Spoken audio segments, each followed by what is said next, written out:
Well, hello everybody, it's Mrs. Hart here. Just want to take you through some key information about how the summer grade will be awarded to Year 11 and Year 13 students this summer. What we'll need from you as students is to sign a declaration, which will be an electronic form, so you've understood how we're awarding grades in the process that I'm about to describe to you in this PowerPoint. This slide is about the overarching guidance. As a school, we'll have provided you with a copy of the JCQ document and a copy of our centre policy. Both documents will be available on our website. In a letter to you, Ms. Smith will explain the importance of these documents and how important it is that you've read and understood them. If not, please ask us. Again on the slide is the web address for JCQ that contains the guidance for students and parents about the summer process. This slide is about what we need you to understand as Year 11 and Year 13 students. We need you to understand what is happening and when. So you need to know when all your assessments are and any other deadlines within other subjects. You need to understand how your teachers are going to decide your final grade. You also need to understand that these final grades will be reviewed by other teachers and members of the senior leadership team to ensure they've been decided consistently and without bias. You need to understand that your teachers will only assess you on the parts of the course that you've been taught, that the evidence base will include pieces of work that have already been completed and further assessments taking place in class during May. The evidence base will be the same for all students unless there is a good reason this needs to be any different for specific students or classes.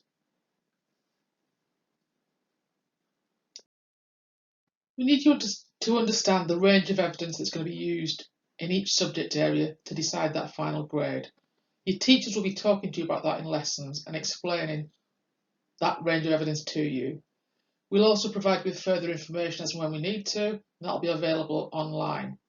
So we'll add a link and share that link with you when that information is available online. It's really, really important that you look at this and ask any questions you need to. We want you to ask us the questions. Ask your year team leader, ask Mr. Ray, ask Mrs. Walsh, ask Mr. Delgado, ask the senior leadership team. We're here to help you and support you through this process. As we've said, that you'll have seen the range of evidence that your teachers will use to determine your final grades. They should have been talking to you about that in class, but if they haven't, come and let us know. What's really, really important is that all of that work must be your own. So work that you've submitted, that you've completed already, must be your own.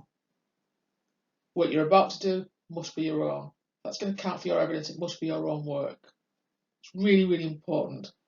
If it's not your work, that will be classed as exam malpractice. That's something that we as a school would have to take seriously and follow up.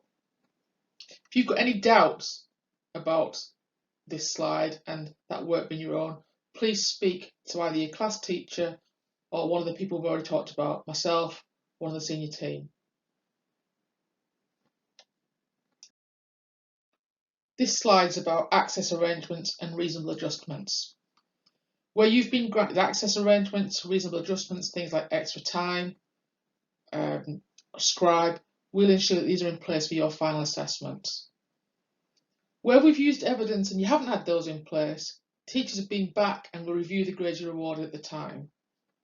If you believe that this hasn't happened, or you've got any questions, you need to ask your teachers about this. Again, I keep saying to you, ask us questions because it's really, really important that you understand the process we're going through as a school. This is a really important slide.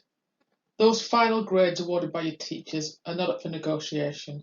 The teachers cannot discuss these grades with you. They won't be able to tell you what their grade is and that final grade, so please don't ask them. It makes it quite difficult for them. They cannot tell you those final teacher assessed grades. You will get your results in the summer, slightly earlier than normal, particularly for GCSE students.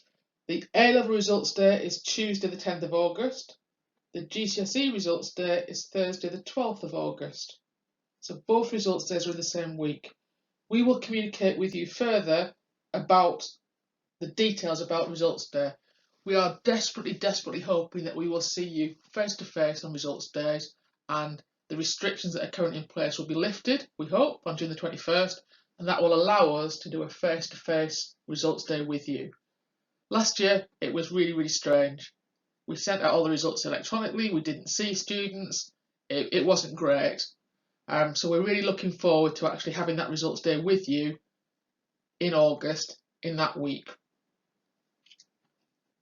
But as we've said, we'll communicate with you further details about the results days and what you'll need to do when nearer the time.